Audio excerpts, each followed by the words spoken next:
Na huku pilka za kukamilisha sherehe za sikukuu ya Eidul Adha zikiendelea huko Malindi, kaunti ya Kilifi, wanahabari wa kituo cha Bahari FM waliungana na jamii ya wavuvi wa eneo hilo katika sherehe hizo.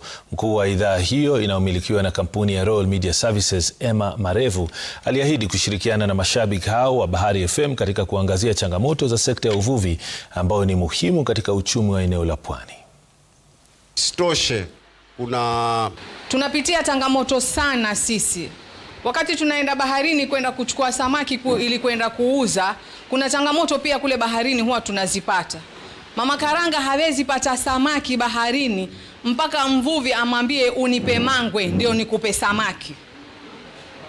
Hiyo ni changamoto kubwa ambayo mama karanga anaipata kule baharini. Ni mpaka atoe mangwe ndio apewe nini?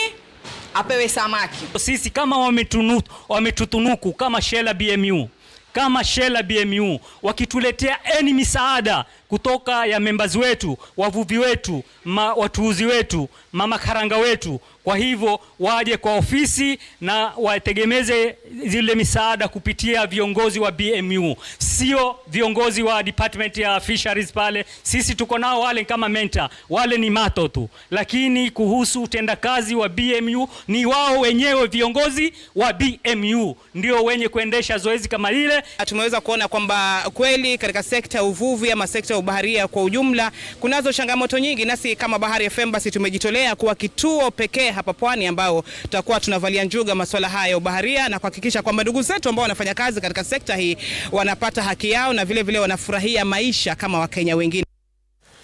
Serikali